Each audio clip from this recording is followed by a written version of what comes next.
It is ಸುಮಾರು 20 ವರ್ಷಕ್ಕೆ ಹೆಚ್ಚು ವರ್ಷದಿಂದ ಕನ್ನಡ ಚಿತ್ರರಂಗದಲ್ಲಿ ಸುಮಾರು ಹಿಟ್ ಚಿತ್ರಗಳನ್ನ ಕೊಟ್ಟಿದ್ದೀರಾ.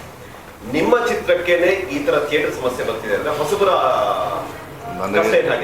ನನಗೆ ಯಾಕೆ ಚಿತ್ರರಂಗದಲ್ಲಿ ಒಬ್ಬ ಕಲಾವಿದನಿಗೆ ಅಥವಾ ಒಂದು ಚಿತ್ರಕ್ಕೆ ಸಮಸ್ಯೆ ಆಗ್ತಿದೆ ಅಂದಾಗ ಇಡೀ ಚಿತ್ರರಂಗ ಯಾಕೆ ನಿಲ್ತಾ ಇಲ್ಲ?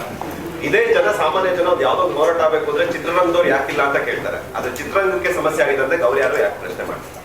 ಇಲ್ಲ, ಅದರ ಬಗ್ಗೆ ಉಲ್ಲೇಖ ಮಾಡೋಕ್ಕಾಗಲ್ಲ. ನಮಗಿನ್ನೂ ಯಾರು ಹೋರಾಟ ಮಾಡ್ತಾ ಇದ್ದಾರೋ, ಯಾರು ಹೋರಾಟ ಮಾಡ್ತಿಲ್ವೋ, ಸಹಾಯ ಮಾಡಿಲ್ವೋ ಗೊತ್ತಿಲ್ಲ. ನಾವು ಇವತ್ತೇ ಈ ವಿಷಯ ಹೇಳ್ತಾ ಇರೋದು. ಈಗ ಇನ್ನು ಅರ್ಧ ಗಂಟೆಗೆ ನೀವೆಲ್ಲ ಶುರು ಮಾಡ್ತೀವಿ ಹೋರಾಟನ, ಆನಂತರ ಅವ್ರಿಗೆ ರೆಸ್ಪಾನ್ಸ್ ಮಾಡ್ತಾರೆ ನೋಡ್ತೀವಿ. ನಾಳೆಯಿಂದ ಗೊತ್ತಾಗುತ್ತೆ. ಯಾಕಂದರೆ ಈ ಸಮಸ್ಯೆ ಬಗ್ಗೆ ನಾವು ಮಾತಾಡ್ತಿರೋದು ನಮಗೆ ಇದ್ರ ಬಿಸಿ ತಟ್ಟಿದ್ದು ಇವತ್ತು ಬೆಳಿಗ್ಗೆ. ನೀವೆಲ್ಲ ಬರ್ತೀರಾ, ನಿಮ್ಮ ಮುಂದೆ ಹೇಳ್ಕೋಬೋದು. ನಿಮ್ಮಗಳಿಗೆ ಸೆನ್ಸರ್ ಇಲ್ಲ, ಸಿನಿಮಾಗೆ ಸೆನ್ಸರ್ ಇದೆ, ಟೆಲಿವಿಷನ್ ಸೆನ್ಸರ್ ಇದೆ, ಯೂಟ್ಯೂಬರ್ಸ್ಗೆ ಸೆನ್ಸರ್ ಇಲ್ಲ. ಹಾಗಾಗಿ ನೇರವಾಗಿ ನಿಮ್ಮ ಹತ್ರ ನಾವು ಮನ ಬಿಚ್ಚಿ ಮಾತಾಡ್ಬೋದು. ನೀವು ಅದನ್ನು ನೇರವಾಗಿ ಆಡಿಯನ್ಸಿಗೆ ತೋರಿಸ್ತೀರ.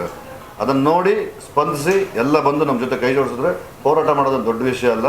ಚಲವಾದಿ ಕುಮಾರ್ ಅವರು ಅದೇ ಹಿನ್ನೆಲೆಯಿಂದ ಬಂದವರು. ಕರ್ನಾಟಕದ ಹೆಚ್ಚು ಕಡಿಮೆ ಒಂದು 55 ಲಕ್ಷ ಜನರಿಗೆ ಅವರು ಸತತವಾಗಿ 3 ವರ್ಷಗಳ ಕಾಲ ಅಧ್ಯಕ್ಷರಾಗಿದ್ದರು, ಚಲವಾದಿ ಮಹಾಸಭಾ ಅಧ್ಯಕ್ಷರಾಗಿದ್ದರು. ಅವ್ರಿಗೇನು ಹೋರಾಟ ಹೊಸದಲ್ಲ. ನಾಳೆ ಬೆಳಗ್ಗೆ ಎಲ್ಲೆಲ್ಲಿ ಯಾರು ಜನರನ್ನು ನುಗ್ಗಿಸ್ಬೇಕಂದ್ರೆ ಅವರು ಕರ್ಕೊಂಡು ಹೋರಾಟ ಮಾಡ್ಸೋಕ್ಕೆ ರೆಡಿ ಇದ್ದಾರೆ.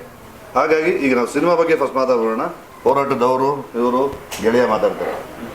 ಸಿನಿಮಾ ನಾವು ಒಂದು 72 ದಿನಗಳ ಕಾಲ ಚಿತ್ರೀಕರಣ ಮಾಡಿದ್ದೀವಿ. ಅದರಲ್ಲಿ ಸ್ವಿಟ್ಜರ್ಲ್ಯಾಂಡಲ್ಲಿ ಒಂದು 14-15 ದಿನ ಮಾಡಿದ್ದೀವಿ. ಶಿಡ್ಲಘಟ್ಟ, ಶಿಂಷಾ, ಕುಣಿಗಲ್ ಸ್ಟಡ್ ಫಾರ್ಮ್, ಬೆಂಗಳೂರಿನ ಸುತ್ತಮುತ್ತ ಈ ಸಿನಿಮಾ ಶೂಟಿಂಗ್ ಆಗಿದೆ. ಜನವರಿ 10 ಸಂಜು ವೆಟ್ಸ್ ಗೀತಾ 2 ರಿಲೀಸ್ ಆಗ್ತಾಯಿದೆ. ಗೆಳೆಯ ಹೇಳಿದಾಗೆ ಅಮೇರಿಕಾದಲ್ಲೇ ನಮಗೆ 31 ಸ್ಕ್ರೀನ್ ಈಗಾಗಲೇ ಕನ್ಫರ್ಮ್ ಆಗಿದೆ. ಅದಿನ್ನೂ ಹೆಚ್ಚು ಕಡಿಮೆ 50 ಆಗೋ ಥರ ಇದೆ ಅಂತ ಡಿಸ್ಟ್ರಿಬ್ಯೂಟರ್ ಹೇಳಿದ್ದಾರೆ. ಆಸ್ಟ್ರೇಲಿಯಲ್ಲಿ ಒಂದು 2-3 ಸ್ಕ್ರೀನ್ ಕನ್ಫರ್ಮ್ ಆಗಿದೆ. UK ಒಂದು 4 ಸ್ಕ್ರೀನ್ ಕನ್ಫರ್ಮ್ ಆಗಿದೆ. ಗಲ್ಫಲ್ಲಿ ಒಂದು 3-4 ಸ್ಕ್ರೀನ್ ಕನ್ಫರ್ಮ್ ಆಗಿದೆ. ಬೆಂಗಳೂರು ಕರ್ನಾಟಕದಲ್ಲಿ ಈಗಾಗಲೇ ಸಿಂಗಲ್ ಸ್ಕ್ರೀನ್ಸ್ ಒಂದು 170 ತನಕ ಆಗಿದೆ ಅನಿಸುತ್ತೆ, 200 ಆಗಿದೆ.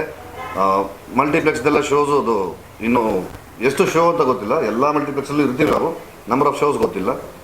ಹೀಗಾಗಿ ಜನವರಿ 10ಕ್ಕೆ ನಾವು ಸಿನಿಮಾ ಬಿಡುಗಡೆ ಮಾಡ್ತಾಯಿದ್ದೀವಿ.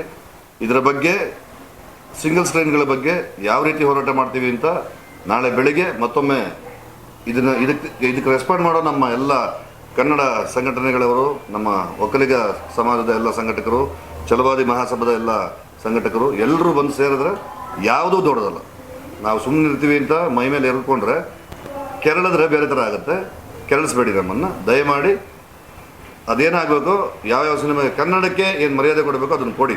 ಪರಭಾಷೆಗಳಿಗೆ ನೀವು ಕೊಡಿಬೇಡಿ ಅಂತೆಲ್ಲ ನಾವು ಹೇಳಲ್ಲ. ನನ್ನ ಮನೆ ಮಕ್ಕಳಿಗೆ ಟೊಮೆಟೊ ಕಾಯಿ ಕೊಟ್ಬಿಟ್ಟು ಪಕ್ಕದ ಮನೆಯವ್ರಿಗೆ ಕ್ಯಾಟ್ರೈಸ್ ಕೊಡಿಸ್ತೀರ, ನೀವು ತಪ್ಪಾಗತ್ತೆ. ಇದು ಚೆನ್ನಾಗಿಲ್ಲ, ಅದನ್ನು ಮಾಡಬೇಡಿ.